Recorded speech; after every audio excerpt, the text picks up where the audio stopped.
Okay, we're back. Let's dive in very quickly to this Minnesota Denver game 5. Denver moves on. They win 112 to 109. As referenced at the top, I only watched the fourth quarter of this game. I was a lot more focused on Phoenix because I really am just truly fascinated by everything with the Suns. And then also was a little bit more focused on trying to rewatch a little bit more of that Boston game in order to understand all of the multitudes of things that are happening with the Celtics in terms of their late game offense. I watched the fourth quarter though, and where I want to kind of jump in and talk about this is more from Minnesota's side. It's really intriguing to me that, especially early in the fourth quarter, the Minnesota offense, I thought, looked a little bit more. It knew what it wanted from its play a little bit more often. Like you finally saw some of the high-low action from Karl Towns and Rudy Gobert that I think they probably envisioned coming into the year. I think they had 2 or 3 buckets just off of high-low action where Karl Towns caught the ball at the top of the key, threw a ball down to Rudy Gobert. Rudy Gobert got fouled on one play by Jamal Murray, dunked on another play, I believe, got an and one. Those are the 2 that come to mind. I think they had one more. Those are the kind of ideals that I think Minnesota was hoping for offensively from that fit. And then you have Anthony Edwards flying around, being a great cutter, being the primary initiator offensively. Then they go out and they get Mike Conley at the deadline. Really unselfish player, can really move the ball around, can also be an elite level pick and roll player himself in terms of distribution. Obviously has great chemistry with Rudy Gobert from their years together in Utah. So I thought it was interesting that in that fourth quarter, we finally saw some of the ideals that I bet you Tim Connolly, Mark Lore, Alex Rodriguez, everyone, Matt Lloyd, everyone associated in that Minnesota front office thought they were getting when they would make it work. And obviously Karl Towns misses a significant part of the year. You don't get to build that chemistry. It becomes a little bit trickier. That's something that I think Minnesota could build upon if they decide to run this core back.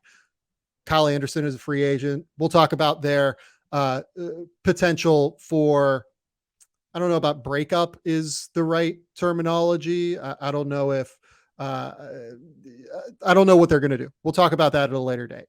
I do want to dive into some of these teams that get eliminated like I did with Brooklyn. Minnesota's maybe the most interesting one because they have so many potential options on the table. Okay. From Denver's side, we got the incredible Jamal Murray game finally that we had been waiting for since I believe game 2 or game 3, whenever he had that incredible duel with Anthony Edwards. And then we had this weird Nikola Jokic game where he really struggled, it felt like, to deal with the length of Rudy Gobert a lot of the time. He was phenomenal as a passer and playmaker. You look at the box score, he had 28 points, 17 rebounds, and 12 assists. It's really hard to complain when that is the potential outcome, right? And I'm sorry, Lars G in the YouTube comments is saying Kyle Anderson's under contract next year. Why did I think he was out of contract? I can't remember. He just signed a contract last year for 2 years. You're 100% right, Lars. That's on me. But I think I'm thinking of Taurean Prince. Apologies there. But in Nikola Jokic's case, he really struggled with his efficiency as a scorer in a way that I feel like we have not seen in a while. And I also just want to say, like, he looked tired out there. He looked wiped for like significant portions of this game. Jokic does not get a whole lot of elevation regularly, right? But typically his endurance is there. Like people make fun of the way he looks all the time, but Nikola Jokic plays significant minute loads every year, season after season, game after game. And it felt like to me that he was tired, like in the fourth quarter, particularly of this game. He was kind of throwing up weirder angle shots than what we've seen even from him. It was bizarre. But the thing that I want to talk about with Nikola Jokic most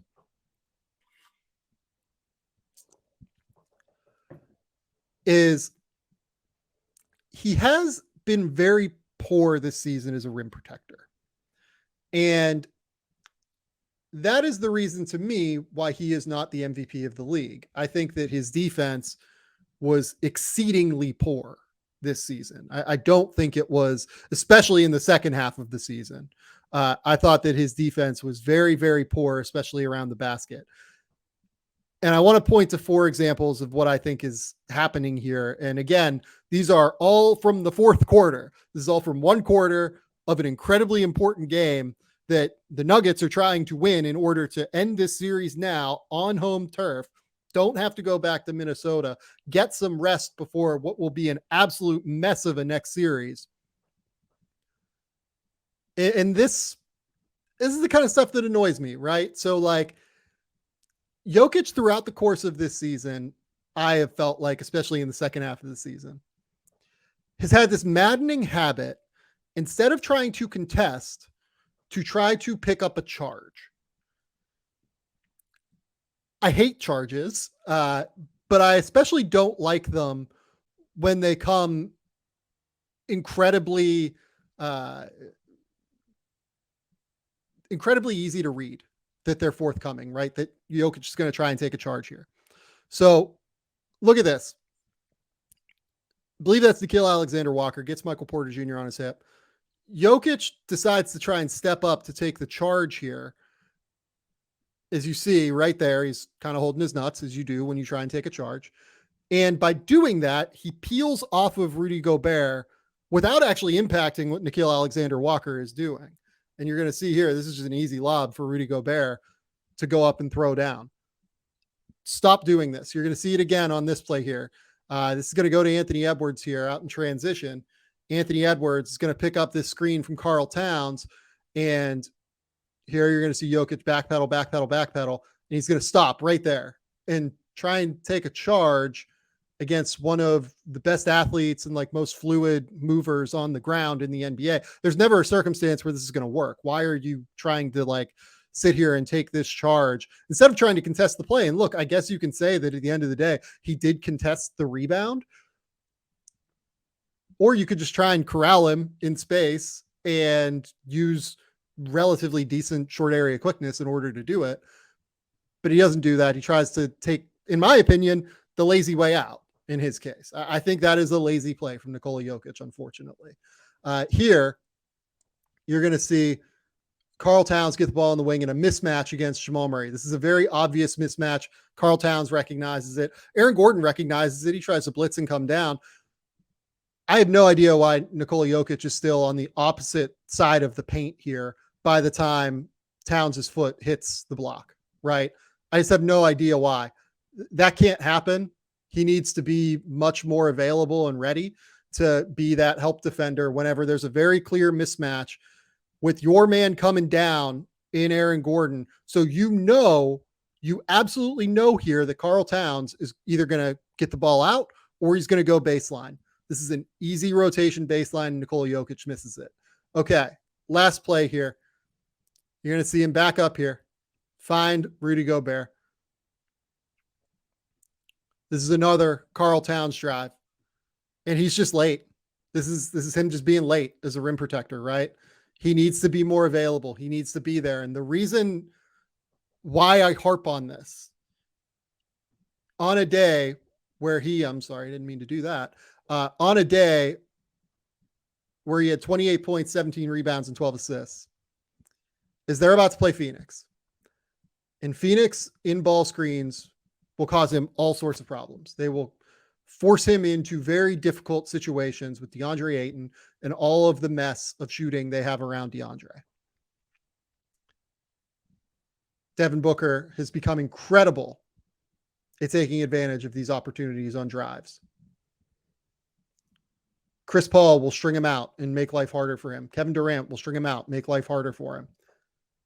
You can make a case that mid-range gunning Phoenix won't put pressure on the rim, quite like Minnesota did. Phoenix is much better than Minnesota, and Devin Booker is much better than Anthony Edwards. All due respect to Anthony Edwards. We're about to talk about Devin Booker. He's been the best player in the playoffs so far. In my opinion, even better than Jimmy Butler, who comes in at a very strong number 2. This won't fly against Phoenix. Nikola Jokic needs to clean it up. Needs to be much more impactful as a rim protector coming over from the weak side. And you can't try and take these charges, especially against guys like Phoenix and like Devin Booker, like Kevin Durant, that will see you sit up and take a charge or try to take a charge, and they're just going to stop and pop right in front of you. That's it. And that's an easy shot for them. As soon as you go for that, that's going to be a very simple shot. Nikola Jokic needs to clean it up.